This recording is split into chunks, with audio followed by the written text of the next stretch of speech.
Hello everyone, welcome to the Joget workshop, a live demo on Hashgraph Application Studio. My name is Penny and I'm the moderator for today's demo session. In this demo, we will showcase how you can visually build a decentralized application that interacts with Hedera ecosystem, all the way from generating Hedera accounts, sending transactions and minting tokens, and at the same time, exploring the different opportunities for implementations in the insurance sector. Before we begin, let's go over some housekeeping items. First of all, today's session will be recorded, and if you miss out any of our sessions today, no worries as you have the access to the recording later. And if you have any questions in between the session, do not hesitate to reach out to us via the chat or the Q&A button in the Zoom control panel, and we will get to it as many as we can at the end of the workshop. Moving on, you will also be directed to a feedback form after today's session. And as always, we are happy to hear about your workshop experience. Your opinions matter to us, and we really appreciate it if you could take a moment and provide your feedback for an improved workshop to attend in the future. Last but not least, stay till the end with us for a series of video tutorials and how you can redeem your free Academy vouchers. With that, today we have Ed Marcus, the Developer Relations Engineer at Swift Labs, Andrew Fossen, the Global Blockchain Business Lead at Joget, and Justin, the Special Projects Technology Manager at Joget. Ed, Andrew, and Justin, would you like to say hi to the audience? Absolutely. Hello, Penny, and hello, everyone. It is great to be here, sharing our work and our passion. So thank you all for tuning in. I am Ed Marcus. I'm calling from the Washington, D.C. metro area in the U.S. And as Penny mentioned, I work in the area of developer relations for the Hedera network at Soros Labs. Soros Labs drives all the engineering and marketing efforts for Hedera. And Hedera is a decentralized computing system. You can think of it as a blockchain or a distributed ledger. And I'm happy to share more about it in a few moments. But for now, I'd love to hear from Andrew. Hey, Andrew. Hi, Ed. Hi, Justin. And thank you very much, Penny. Welcome, everyone. I'm super happy to be here today. We're very excited about the Hashgraph Application Studio. I think Joget has put together a very innovative tool that really assists in solving business problems and integrating decentralized ledger technology, specifically the Hedera decentralized ledger, of which Ed spoke. So we're very excited to have everyone here. We're very excited to show how this technology can be used to solve enterprise and small business and startup problems that integrate the decentralized ledger. And I'm going to leave it to Justin to introduce himself, and then we get to the demo. All right, thank you very much, Andrew. So good morning, good afternoon, evening, wherever you may be. I am Justin. I'm basically working with overseeing critical projects within Joget. So I specialize in R&D and integrations. And I can't wait to show you all a live demo of the Hashgraph Application Studio today. In the interim, I think both Ed and I are in a position to start talking a little bit about what the benefit of the Hashgraph Application Studio is, and certainly what the benefits of Hedera as a decentralized ledger technology platform would be. So Ed, would you be able to loop in as to what makes Hedera in particular a unique and viable platform for developing enterprise applications? In particular, I think people would be very interested in knowing things about the Hedera capacities for high transaction per second volume and what that means in terms of applications that can scale. That sounds great, Andrew. Happy to do that. And in fact, over the next 8 minutes or so, that'll be my goal, right? To give you an overview of the Hedera network and share why this network provides the trusted technology that we need for a trusted internet. And I'll also address some of the great points and questions that you made. But I want to start by going back to the promise of this term Web3, right? And to the evolution of distributed consensus. The promise of Web3, when we compare it to previous iterations of the internet is that ability to have fair and trusted results at scale, effectively removing any trust assumptions that we may need to make. And that also means information and consensus that no single party can alter or control. And so in the early stages of distributed consensus, the focus was on fast value transfers, thanks to digital currencies and tokens that we saw emerging. We then realized that distributed ledgers actually enable transparent and traceable identification and ownership of assets. So things like land, devices, stock shares, music, fine art, real estate, bonds, you name it. And then we saw the market bring smart contracts to facilitate the execution of complex and trustless agreements between two market participants. But things kept moving to larger scale, to market scale. And that's where fair matching and settlement can happen now for many market participants. So that is the evolution that we have seen in distributed consensus. But there are still some challenges, even though all of that sounds great, right? And the problem or the challenges is that the early distributed ledger technologies that came, like Bitcoin and Ethereum, have some inherent weaknesses that introduce frictions for mass adoption. And so if we look at some of those problems, one of them is the enormous amounts that some of these ledgers may require for processing transactions. Also, low processing speeds, right? We need systems that can function at enterprise, at market scale. We also saw high unpredictable processing fees for these early distributed ledgers, and then some security issues, and then concerns around centralization and limited transparency as well. And so those are some of the issues that the Hedera network addresses at its core, right? In fact, we align very well with these requirements that you see here for mainstream adoption of distributed ledger technologies. So we know that there are requirements around performance, around security, stability, governance, and also sustainability. More specifically, here are some of the key characteristics of the Hedera network in alignment to these requirements. Incredible throughput of transactions, so the ability to process more than 10,000 transactions per second. That's currently throttled. We're nowhere near that limit yet. Also, the ability to have finality in seconds and the ability to be compatible with other standards that may be emerging in the ecosystems of Web3, like the Ethereum virtual machine. Also, security is at the core and center of the Hedera network with things like asynchronous Byzantine fault tolerance. So the ability to continue processing transactions with honest consensus, even in the presence of malicious actors or malicious nodes. And Hedera is also not a leader-based system, so there's really not a single point of failure to attack. We also know that enterprises and individuals and small projects care about stability, right? You don't want to deploy many resources to a network that is going to end up forking or become unstable in the future. And stability in price is also something very important to be able to plan business costs over time. Also, governance, having stable governance where who operates the nodes, how the network decisions are made, that's valuable. And then also sustainability. In fact, Hedera is carbon negative digital infrastructure and is the ledger with the lowest carbon footprint out there. Now, for those of you in the call that may be technically oriented, I just want to show you this high-level visual of the technology stack of the Hedera network. At the bottom of the stack, we have a next-generation consensus algorithm called Hashgraph. Incredible innovations that happen there.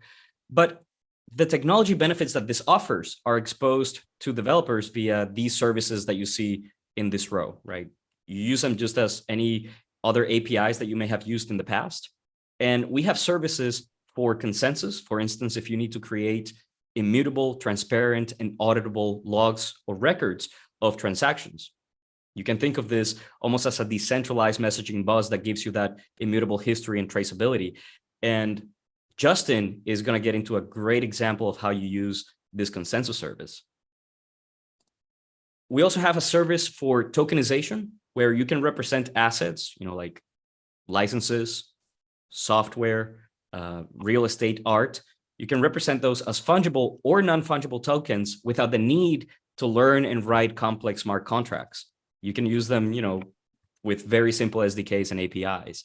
And of course, when you need programmability and complex logic and automation, we also offer smart contract compatibility.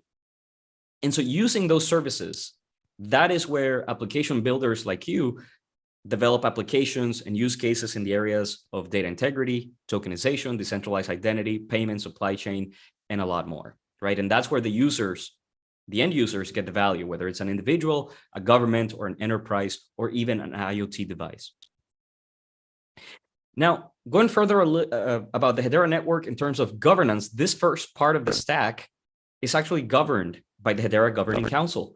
And that is composed of global enterprises and universities, up to 39 at any one time, that come from different industries, different geographies, representing different interests, and are also varying through time. There are term limits. And so in this council, you'll see names like Google, Boeing, IBM, Ubisoft, Dell Technologies, and many more, doing the governance and operations for the network.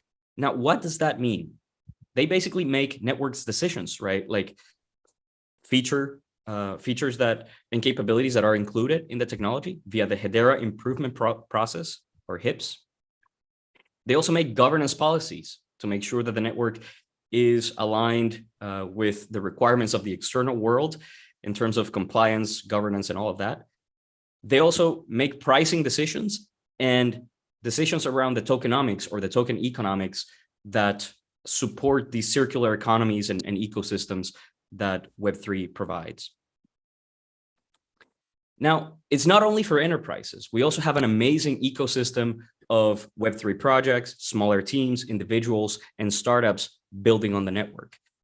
In fact, we have over 20,000 developers in our community attending hackathons, meetups, being active on Discord. And in fact, here to the left, you see some of the logos of the projects that are building compelling use cases in areas like supply chain, data integrity, process integrity, and all of that. We have hundreds of applications deployed in production on the main network since open access, meaning since we went open to the public in 2019. And that just means that Hedera as a public network, anyone can build on it, without asking for permission. We're processing thousands of transactions every second. That far surpasses the transaction volume of any other distributed ledger out there. And to date, since going open to the public, we've processed over 16 billion transactions. That makes us the most used public distributed ledger out there. And I just want to clarify here that all transactions that are counted here are submitted and paid for by users and applications. So this is real world value that we're seeing here from this distributed ledger technology. And incredible adoption and growth in terms of active accounts on mainnet. We have over 3 million accounts that could represent users, devices, and other things. And we've seen over 500,000 accounts being created just this year alone. So that is the little bit that I wanted to share about the Hedera network with you. And now I'll go back to Andrew for some key business insights as well. Thank you so much, Ed. Penny, if you're able to pull up the Joget slides. And while that is happening, I'd like to talk about the business imperative of the Hedera decentralized ledger, particularly as pertains to financial transactions and financial institutions. I think most of us are very, very familiar or have heard of in the blockchain space of asset tokenization. And one of the central precepts behind this is it provides a central source of trust as to the existence of a particular set of instruments that are going to be securitized or thereby used as foundational to a financial transaction. Now, one of the challenges in dealing with blockchain in general, decentralized ledgers in general, and trying to create applications on these systems is time and cost. It requires a specific set of skills to get accustomed to working with a database that enables you to create and enables you to read, but does not permit you to update or delete. And that is effectively what we have in a blockchain. So what Joget has done with the generous assistance of the Hedera, the H Fund community, has built a rapid prototyping system that enables the active developer or the enterprise to get to the core of solving a problem whilst leveraging decentralized ledger technology. We basically make it easy for businesses to understand how the technology of decentralized ledger in a full stack capacity can work to solve a business problem. And that's what Justin will be showing later on during this presentation. Next slide, Penny, please.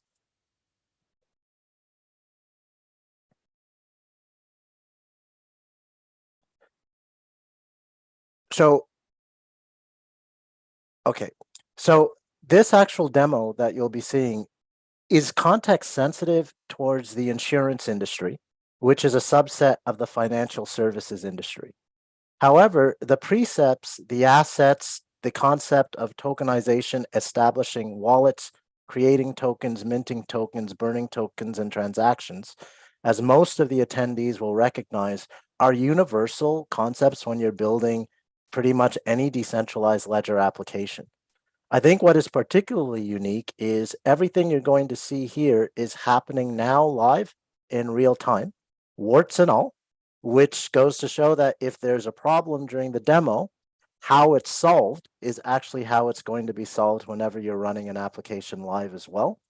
And then the other critical thing to understand is the Joget platform does enable you to write a full stack application, including mobile-friendly interfaces, complete styling, all aspects of your application, including the integration with a wide range of other backend relational databases. Because one of the critical elements in defining a blockchain or decentralized ledger application is not necessarily the structure of the application exclusively, but it is the processes that are used to determine what data will actually be written to the decentralized ledger. So we hope you get a chance to sit back, enjoy. Any questions you have along the way, please feel free to add them to the Q&A, and I'll be providing support to Justin as he works through the demo, and we'll do our best to answer all of your questions in the chat. So without further ado, Penny and Justin. All right, thank you very much, Andrew. So yeah, I'll share my screen. Just give me a moment. All right, so I would like to welcome everyone once again to the live demo workshop. So here we can see this is the Hashgraph Application Studio.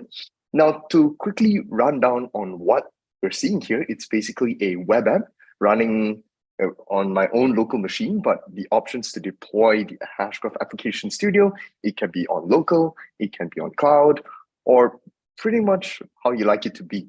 And in the essence, the Hashgraph Application Studio is powered by Joget.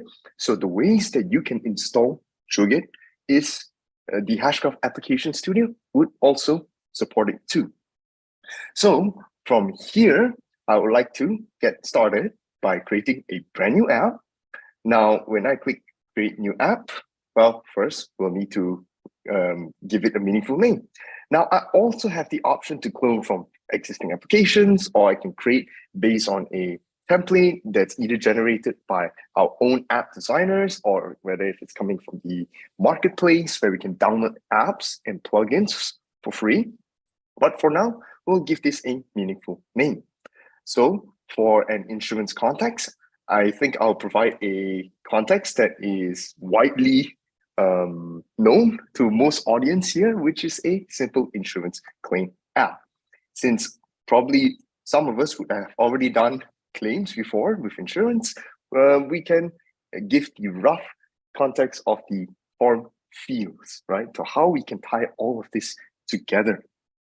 So I'm going to click save, and now it brings us to the Application Studio. Now, if you are no stranger with the Joget platform, the Hashgraph Application Studio would be no stranger to you.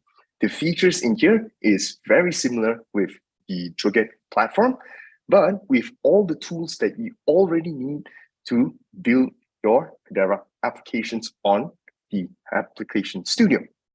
So there are only 4 major components that we will need to focus on for an application. The form itself is where we generate our user screens, where we can accept and view back user input. Our list is where we can tabulate, filter, sort all of our form data. Our process builder, where we can orchestrate all of our business flows, implement business rules, and finally, the UI builder, where we can expose all these components for our end users to use. So with this, I will go to the plugin default properties to set up this app. And in here, I will look for the backend configurator. Now, when you click on this, it's going to ask you for your operator ID, the backend service that you prefer, and the network type. In this case, we will be working on the testnet, right? So if you don't have your operator ID or key here, this is where you would like to go to portal.hedera.com to get your testnet operator credentials. And once you are at this screen, we can just merely copy our private key, or in non-technical terms, think of this as a service key or API key to access the service of sorts. Now, when we come back, all we need to do is simply fill up all this information, and we should be good to go. So I'll click submit. And now this app is ready to use the ledger. Okay, so once we have all these set up, we can now come back to the builders and we will create our first form.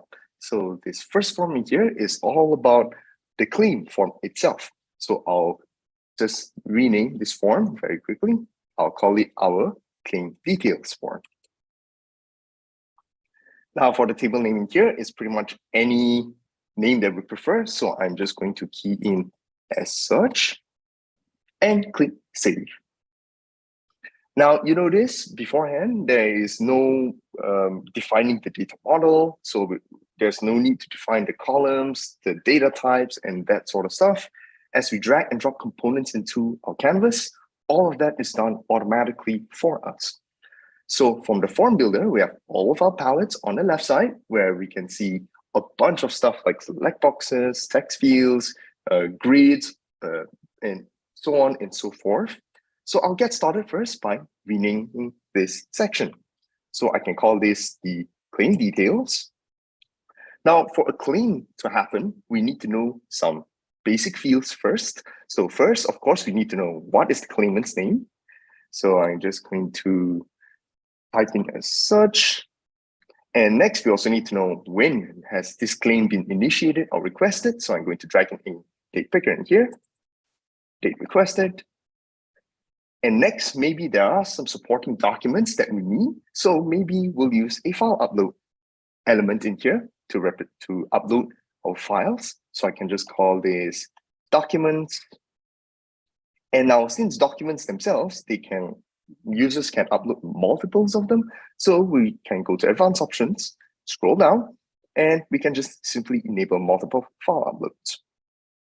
And let's say we will need an ID to uniquely or easily identify it in a human readable manner. So I'm also going to drag in an ID generator. And for the label, I can just call this the claim ID.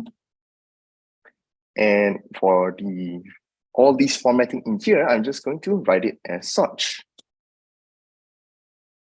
Okay, right. And apply the change. So now we have this field. It will auto generate IDs for our end users. Okay, so let's say we would like to do more in this form. So how can we have the form to modify itself based on the values that we already have? So let's say we have an option where this claim is either a regular priority or a very high priority claim request. So what I'm going to do here now is I'm going to have a select box, and I'll call this the priority. And there's only two simple options that should have, which is normal and high priority. Okay, so now that we have this simple select box in here, I'm going to create another section, and this section will be our high priority section. So let's say if this is indeed a high priority request, I would like the end user to fill up a reason, right, for requesting so. So I'm going to drag in a text area. I'll call this reason. And for now, all fields, they are not mandatory by default. But if we need to do that, we can also go to advanced options and go to validators and simply check the mandatory option. And there we go. Now this becomes a mandatory field. Now for this section itself, we can also come back to advanced options, and we have the visibility control rules to add as many rules as we need. Now for the field ID itself, we can just declare it as such, where if the priority is indeed high, then this section will show up. Now we can rapidly test our form by going to preview. And if I were to select high priority, there we go. So we can see our section will automatically show up. Okay, so with that said, I am going to save this form first. Okay, and now we have the very basics of a claim form. Now there is one step that we can go further. Now I'm going to use the app generator to help us generate some generic components, such as a CID component, and also generate an approval process based on this template, where it is a simple one-step approval, and depending on the decision, it does something else. Now, no worries, this process in here, it can be modified later on. So this is just the first generation step. So I'll click on generate, and I'll give it a few moments, and there we go. The App Studio has already generated these components. So now when I come, go ahead, Justin, Andrew. Just briefly, so people are aware, are you able to click on that process builder element again so that people can see the workflows? So it's more than just a series of swim lanes and boxes. This enables people to effectively build their business logic visually using flowchart language and diagrams. And it also means that you are able to incorporate the workflows of your business into the application as the application is being built. This is a very powerful aspect of the Hashgraph Application Studio and fundamentally of Joget. All right, thank you, Andrew. Okay, so since previously we have already used the app generator, you would notice there are a couple components that has already been available to us, such as a list, approval process, and even the UI itself has been generated automatically for us with the necessary components. So at this point, it is already ready to be used by end user. So you notice when I come back to my App Center, you will see the app is already available for end users. And since there's currently no permissions applied, any user, including the admin himself, can see it. So let's click into it to see how it looks like. Now, of course, this is the default UI view. We can always change the theme to whichever you like. I can also do it quickly later on. And just to show you, this is the CID component, and this is our process component where we can start to submit claims. Now, all we need to do is one final component, which is to incorporate the Hedera consensus service into our claims process. And with this, I'm going to come back to the App Studio and modify the process builder. Now, in here, to quickly integrate this diagram, it's as simple as the applicant submits a claim and the approver, which can be any role that we select, and depending on his decision, whether if it's approved or is sent back for clarification or rejected, and it will perform specific actions. Now with this, rather than sending an email on approved, I'm going to piggyback on top of this tool over here to be replaced by our topics. So I'm going to come in here and I'm going to rename it. So let's just call it a topic, generate topic or create topic. Okay, that's a nice label. Okay, so create topic, we come back to our mapping. Now for the tool in here, we can simply select from multiple tools available to us, whether if it's managing our tokens or our topics. So in this case, I'll select the Hedera topic management tool. And there are several operations that we can do, but for now, we'll just create a topic. Now for the admin key itself, we can leave it at the operator, or which is our operator account that we previously have on the Hedera testnet portal, or we can even disable it if we want to make the topic immutable to further changes from the admin. Of course, you will receive warning messages like this to remind you, but for now, we'll keep it with the operator. Now, we can also set this as a private topic, And to briefly describe this, this is basically telling the topic, hey, I would like it to require a submit key instead, because by default, topics are publicly submittable by any user, right? So as long as they know the topic ID, anyone can submit messages to it. But in business context, we may not want that. So I'm going to enable the private topic function. And for the topic memo itself, we can curate it, or we can even just type it in as is. So new topic live demo, or we can even curate it with something we call hash variables, where we can insert dynamic values into any field in your configuration. And just to quickly show you, I'm going to use it. Let's say we would like to incorporate the claim ID into our memo, so anyone can refer to it easily or know what topic is this about. And I'm going to select the claim data, select the claim ID, and that's it. And just like that, it's as easy as using the property assistants to help us insert values dynamically.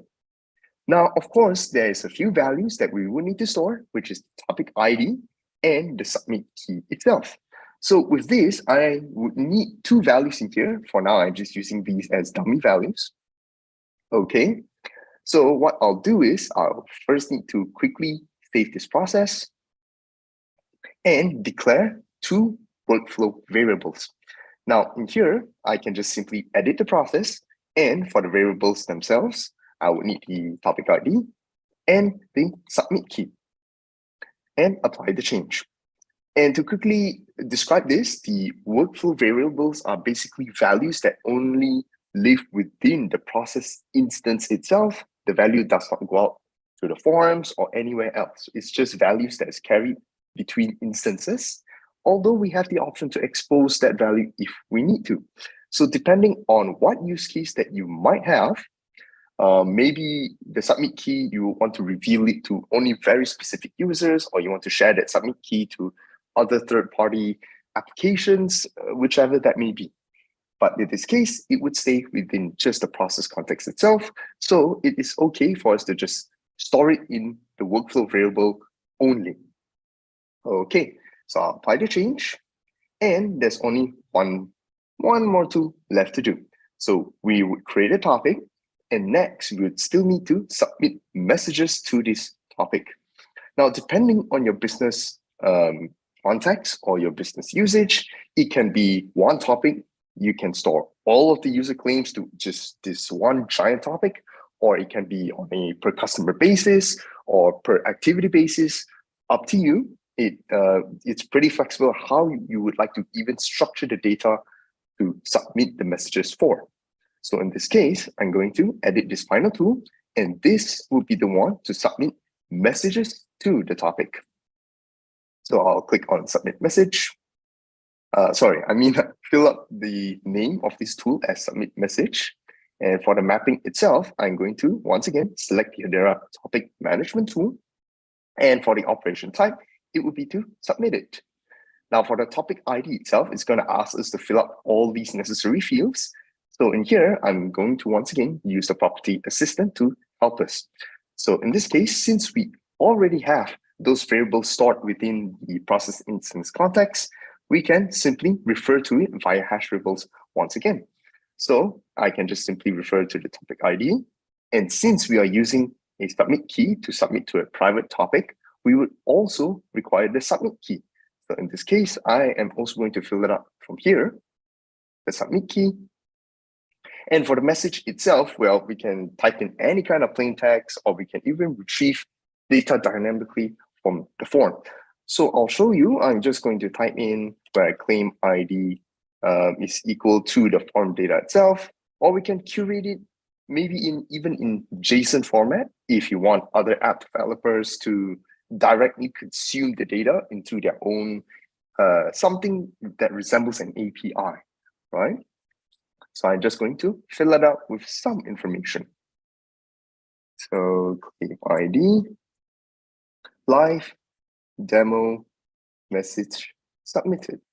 Okay, just to make it clear for our view later. So I'm going to apply the change. Okay, and click Save.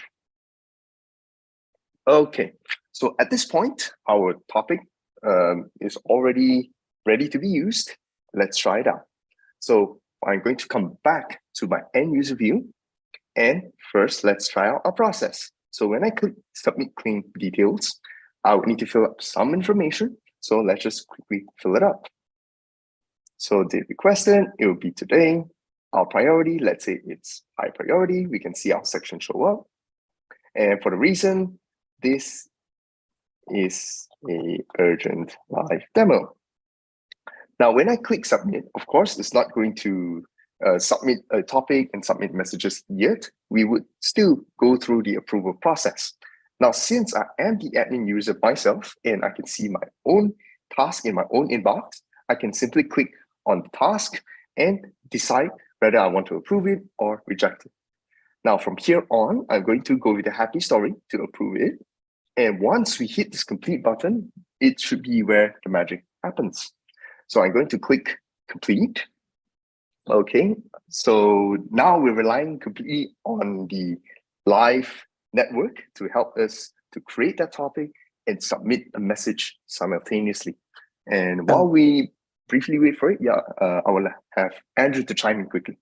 Yeah, I just wanted to quickly add that what Justin is demonstrating here, he's now built an application that goes through a particular workflow prior to writing data to the Hedera consensus service, Hedera topic service. But this is important because there's actually, in that workflow, it requires a certain approval prior to data being sent to the trustless central database, which is the Hedera decentralized ledger. Joget has enabled Justin to build a workflow that would mean people at each enterprise, at each point of an enterprise flow, would be able to validate the data that is supposed to be sent to the chain. And this is the process that Joget has been able to make very, very easy whilst integrating it with the ability to write to the Hedera consensus service, the topic service. So that's very, very important in terms of the ease and the fact that in order for the application to be of use, you really do have to have a sense of controls of how data is sent to the chain. You just can't send garbage because there's a cost associated with that. Thanks, Justin. All right, thank you very much, Andrew. So with that said, let's check out what would the topic look like. So of course, I would be able to expose the value on the form itself or for the topic ID, but we can also make use of the monitor since we are an admin user, and we can go to our archive processes that has been closed and completed. And we can go here and to see how it has been executed. So from here, we can see that we did indeed go through the approval process and it goes through a decision whether if it's approved or not. So it goes to create the topic and submits the message. Now we can also dive in a little bit deeper to see what are the values of those variables on those specific timeframes. So we can see the topic ID in here. We can also see the submit key in here. Of course, by default, they are encrypted. So this is how it would look like. Okay, so let's see how this would have looked like on a Ledger Explorer. So I'm going to quickly copy the topic ID and I'm going to go to HashScan. Okay, go to the testnet. I'm going to search for the specific topic and there we go. So we have our topic and we have our messages submitted already. So in here in HashScan itself, we can see what time it has achieved consensus exactly. We can see the fee that it takes up, what is the message, and what is the running hash, so we can ensure that it is consistent and ordered fairly. Right, so we just like that, we have already taken advantage of the Hedera consensus service just about under 10 minutes, but there is more that we can do indeed. So I'm going to now come back to my application in here. So for my application, I can do a little bit more. Now, since the topic themselves, they are governed or is created by the operator currently, what if, let's say for a claim, I would like to delegate the admin to a specific role. So it could be maybe the agent themselves, or it could even be a specific manager that can be the admin for this topic to perform various operations, such as to update the topic or declare the topic as deleted. Now, when I say delete topic, as the context of on-chain data, it doesn't mean it wipes the data completely and you can never find it again. It merely marks it as deleted, but anyone can still see it on a Ledger Explorer or on historical data, but they can no longer update it nor submit messages to it. That's all. So with this, I'm going to now go to the second part of the demo, which is now I would like to delegate topic control to agents or managers of a claim represented as accounts. Now with this, how do we generate a Hedera account in the App Studio? Let me show you. And with this, I'm going to create a new form to help us store our Hedera account data. So we'll call this the account details form, account details. And for the table name, I will name it very similarly as such, and click Save. Now with this, we are now back at a fresh form canvas. So I'm going to quickly change the section name once again. And for a Hedera account, we only need very basic fields just to represent specific properties of a Hedera account. And in this case, I only need 4 fields in here. So first of all, for a basic Hedera account, we will need to know the account ID itself. And for the next part, we also need to know what is the mnemonic phrase or the private key of this account so that we can continue to interact with it. So I'll just call this the mnemonic. And third, we need to know who exactly is representing this account. So I'm going to say account owner. And finally, the last part is just to indicate if this account was generated on the testnet or not. Okay, so with these 4 very basic fields in here, I'm going to click Save. Now, just to quickly clarify, for the mnemonic itself, for demo purposes, I can just show it as is, but in most cases, you would not expose this anywhere unless the end user intended it to be. And with this, in normal cases, we will make use of permission control, where we can come in here and declare what fields should be hidden, what should be read-only, and so on and so forth. Sorry about that. Justin? I just wanted to point out that on that form that you had created in the previous screen, that oftentimes when people are making a decentralized ledger application, one of the biggest concerns they have is what sort of wallet am I going to integrate my application with?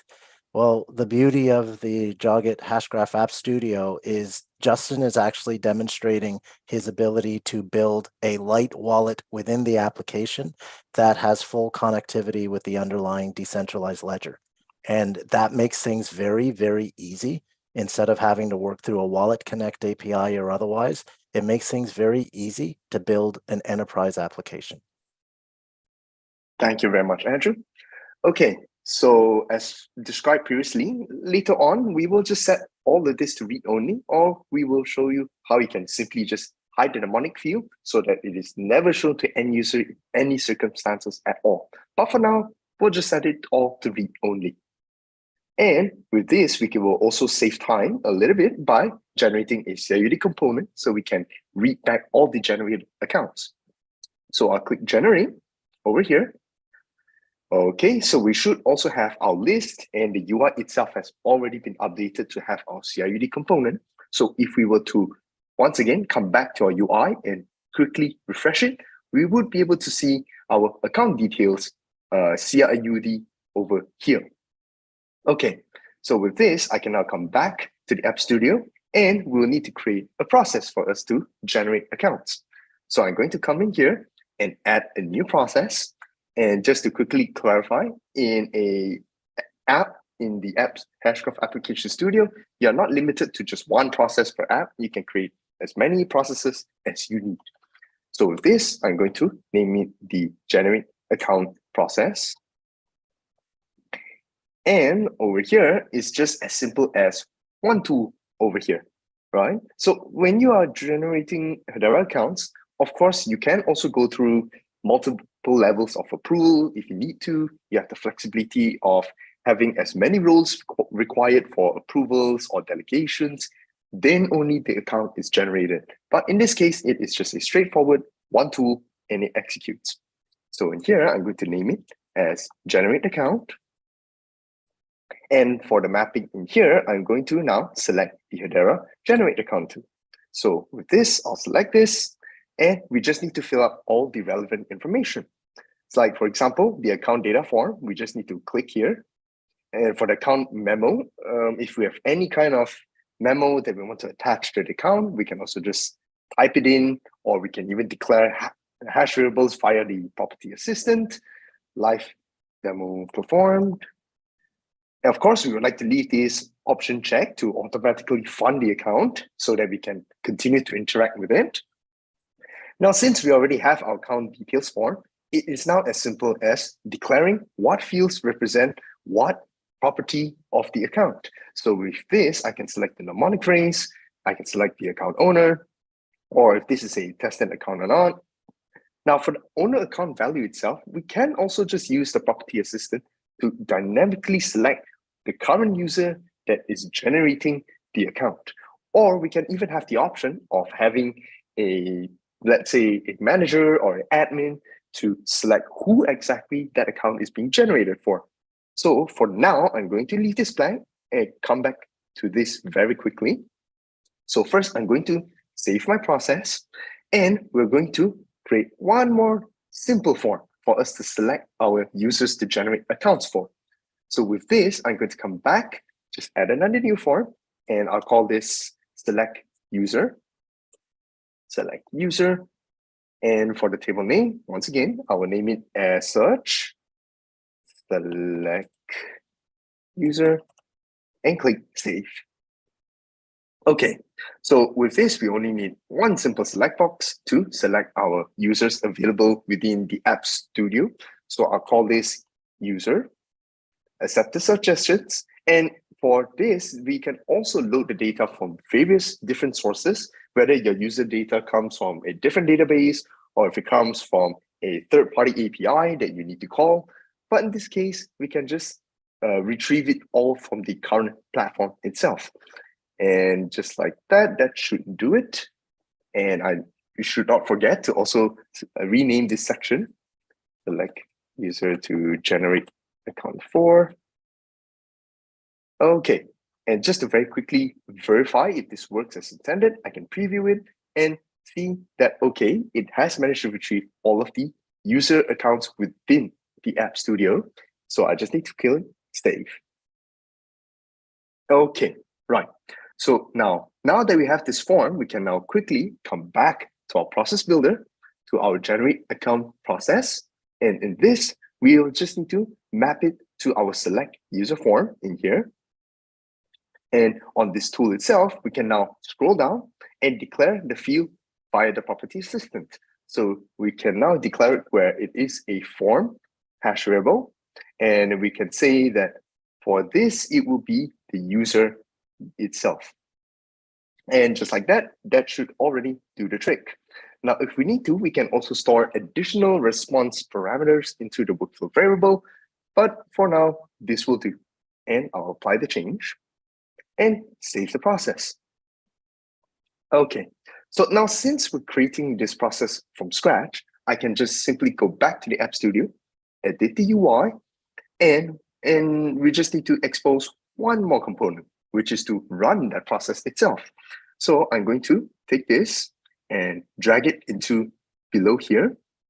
And for this, I'm going to rename it, where this is generate new account. And for this, the process, I just need to declare it over here and apply the change. Now, previously, I talked about how fast we can change the look and feel of the UI. We might as well do that very quickly. So with this, there are several different options that you can choose from. For now, I'll select the Color Admin theme, and I can modify continue to modify it or have my own defaults below here. But for now, I'll just leave it at the default view and click Save. Okay, so just like that, we have also very quickly changed the look and feel of our UI. So if I come back and I refresh this, you see that the UI, the look and feel has completely changed. And we have our generate account process. So let's just very quickly try it out. So I'm going to click on this. First, I'll generate an account for myself. And when I click submit, once again, it's going to talk to the ledger to help me create a Hedera account. Now, while we wait for this, I would like to ask if Andrew, if you have anything, or Ed, if you have anything to chime in. Yeah, I think I like how you showed the UI. We have some presets in the Hashgraph Application Studio, but I was actually just about to add a note to the chat that you have fully fine-grained control of the UI. You can control menu positions, you can control fonts, colors, icons, but most importantly, you can have your UI UX expert completely define their own CSS, have linkages to external background images. And I think one other thing that should be noted is every application by default is actually mobile ready. So you also have the ability to use standard media queries to have further refinements in terms of developing mobile applications. But right off the top, every application is completely progressive. They are PWA apps, which means you have the ability to rapid prototype applications that are blockchain ready very, very quickly and economically. So if you're a business and you're looking to deploy, this is a really ideal platform for accelerating adoption. And one thing I'll add to that is I love the work that Joget has done here, because effectively you're abstracting away many of the complexities and intricacies about blockchains and distributed ledgers. You're simply enabling people to build on and focus whatever adds the most value to their end users. So I think having this ability to rapidly prototype, build something that users can put in front of their customers adds tremendous value when it comes to building these blockchain-enabled applications as well. All right, thank you very much, Andrew and Ed. So coming back to the demo over here, our account has already been generated for us, but I think there's a little bit more that we can do to, well, easily see this data on a block explorer or to see the balance very quickly. So with that said, I will now rapidly change this form. And since I'm logged in as the admin, I can enable quick edit mode. And what this allows me to do is to see the composition of exactly what I'm looking at. So we can see it comes from this menu, and we can see what form is consisting of what we are seeing here. And with this, when I click on this mini button here, it actually brings me directly to the form that's responsible, so I can directly make quick modifications. So with this, let's say I would want a convenience button, so I can use the Hedera Explorer link to, let's say, check this account quickly on a block explorer. Now with this, I can just scroll down. I can choose my preferred explorer, and I would need to declare if this is what type of value is this, which is an account address. And for the field ID, we will select the account ID. For the button itself, we can just quickly change it, verify account on, let's say, HashScan. And if the value is invalid, I can choose what kind of behavior that I would like. For now, I'll leave it as such and quickly apply the change. And one more thing, we can also add one more section. Let's say we would like to see the balance of this account. So I can say, I'll call this section the live ledger data. I would like to configure it as a read-only field. And for this, there's only one data that I would like to pull up for now, which is the balance in HBAR. So I'll call this the HBAR balance, click accept. And for this, I will now make use of another tool, which is the Hedera account load binder. And what this does is it just loads up the account data. Over here, we just need to declare the account ID, what value it's representing. So once again, I can make use of the property assistant to help me do that. So I'll just declare it as such. And there are many other values that we can declare to display in our forms. But for now, we just need to see our balance. So we have the option to see our EVM address, or we can see various other parameters of the account and so on and so forth. But for now, this we have to do. So I'm going to apply the change and very quickly come back and refresh. Okay, so just like that, all our changes has already been applied. We can see we have our starting balance of 100 HBAR, and we have a convenience button where if we click on it, it brings us to HashScan, so we can validate our account parameters as such, and as the memo that we inserted previously. So to tie it back to our claim form just now that we have the capabilities to create accounts, let's modify our claim form. So our claim form now, we can maybe have another parameter to say who is the manager or who is the agent that we are talking about. So I'll come back to the App Studio. I'll go to claim details. And with this, I'll use a select box, which should be sufficient for just this case. And I'll call this the manager. Now, of course, in most production cases, the manager would be automatically selected. But for now, for simplicity, I'll just leave it as a select box where we can select it manually. I'll load the data from an existing form that we already have. And the label, I will make it the account owner so that we do not have to display the account ID itself. And once I apply the change and I click preview, we can see that, yes, we can see the account that we generated represented as the account owner themselves, right? Whereas the underlying value is actually the account ID. Okay, so just like that, we modified our form and we now have the option to select who is the manager for this specific agent or this claim. So with this, I'll show you one last feature, which how we can settle maybe our claim reimbursements by payments in HBAR. So with this, we'll make use of one more process in here or another component. So let's say if the claim is indeed approved, I want it to create a topic, submit a message, and reimburse all of that to the end user. So we can do that by modifying this tool in here. So with this, I'm going to quickly make a change.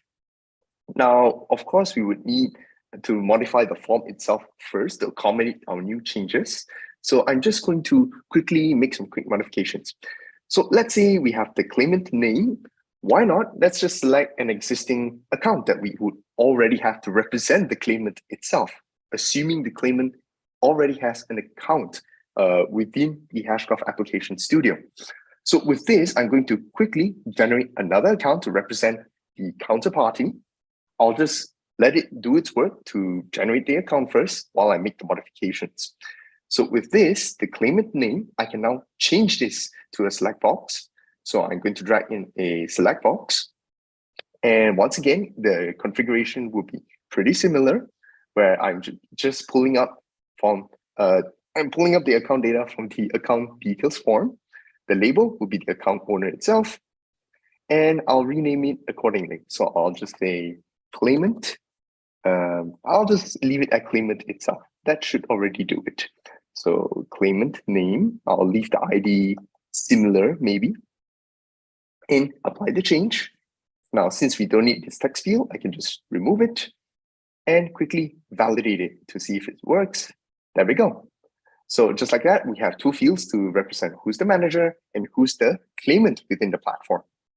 Okay, so with this, I'll click save. Okay, and just to make it a bit more easier to show, I'm just going to simply key in the amount of HBAR that we are going to send. So for this, I'm going to say amount to send. Click accept, apply the change. Okay, and now we'll just need to modify our process. Now I'll come back to the claim approval process and add one last tool behind here. So with that, I'm going to end it almost here and rename this final tool. And I'll call this the, I'll just call it transfer HBAR just to make it a lot more clear for our audience here. And with this, I'll make use of one final component, which is the Hedera send transaction tool.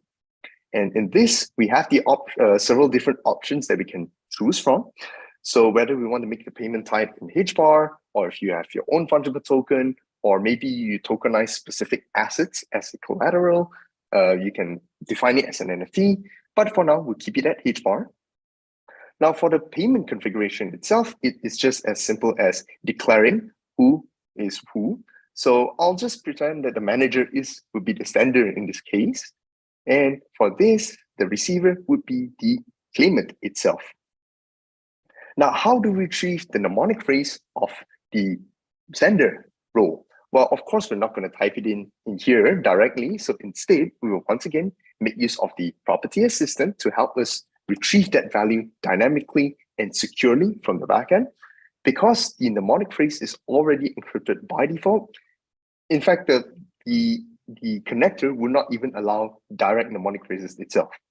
So with this, I'm going to just type it in as such and just do this, where the record ID is also a form. So I'm just going to declare it as such, account data, the claim, which is the manager. Okay, so I'll insert it. And just like that, the property assistant has already inserted the correct format of hashable for me. The amount to send, I'll just use it as such. Now, if we need to write in any memo, I'll just type in like this, live demo HBAR transfer. Okay, so all we need to do now is just apply the change and click save. Okay, so just like that, we have declared another step to perform, which is to create topic and transfer the HBAR upon approval. And with this, we're ready to test it out. So I'm going to come back to my front end over here and submit a new claim. So with this, the manager, let's say, would be the admin user account, and the amount, I'm just going to key in an arbitrary amount in here. The claimant would be the user cat. They requested. Okay, I'll click submit first. And with this, there's only one final step to do at this point. So over here, I'll click approved. I'll go with the happy story. And upon doing this, fingers crossed, it would do all those actions simultaneously. Okay, so coming back just to quickly show you how it would look like. So I can come in here to the claim process. We can see that it has created the necessary topic and performed the necessary transfer.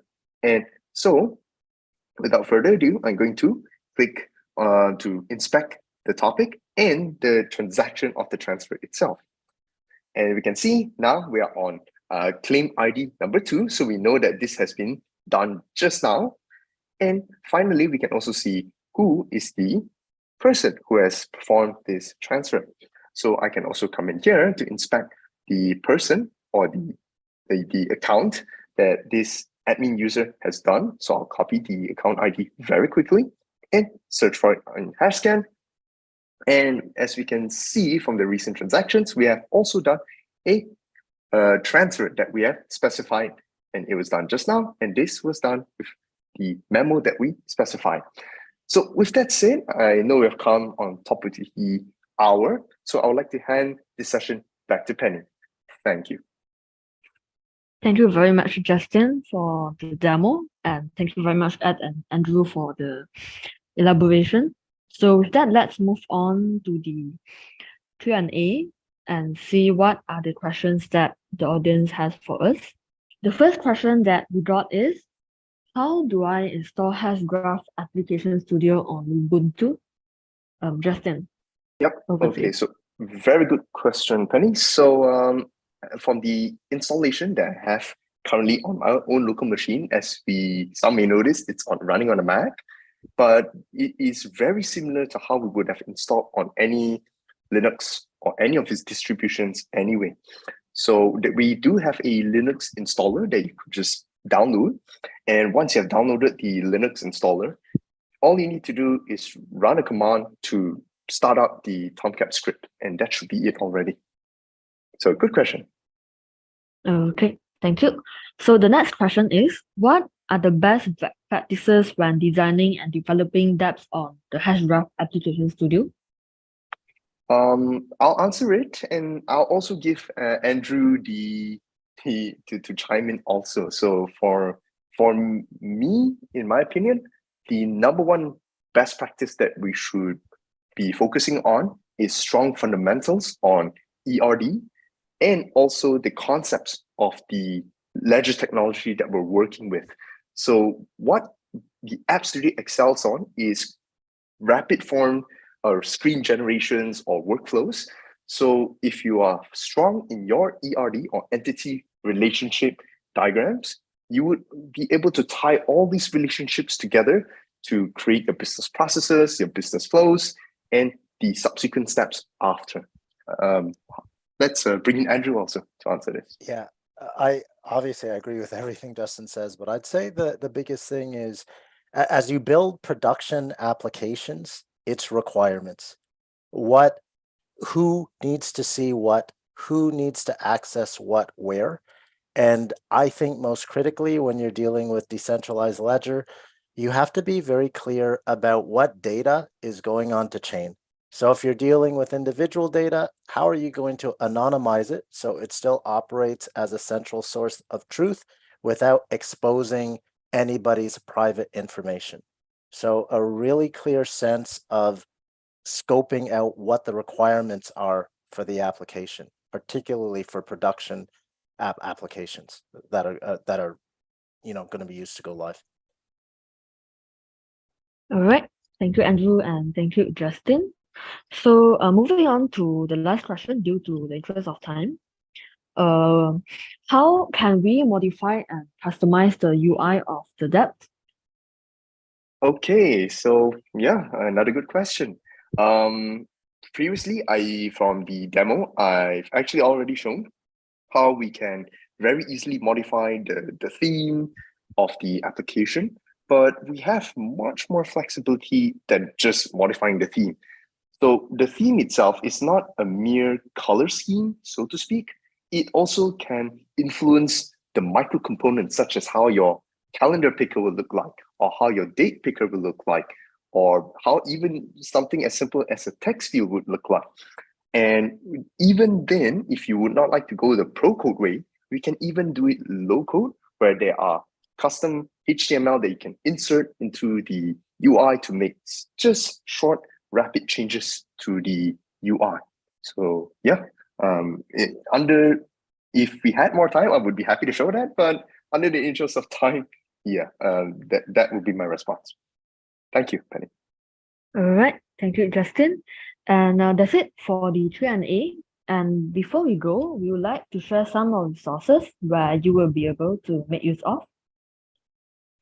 So if you go over to our website at www.hashgraphappstudio.com, you will be able to find these step-by-step video tutorials that will walk you through how to generate a Hedera account, send transactions, mint tokens, mint NFT, and so on and so forth. And if you would like to learn more about the Hedera platform and the no-code, low-code technology, feel free to head over to the same website and submit a voucher request with the request code Hedera, and we will get back to you as soon as we will receive your submission. Seems that we have now come to the end of the session. Before we go, don't forget to fill out the feedback form directed to you after the workshop, as we would love to hear about your workshop experience. Once again, thank you everyone, and we will see you in the next workshop. Thank you. Have a nice day.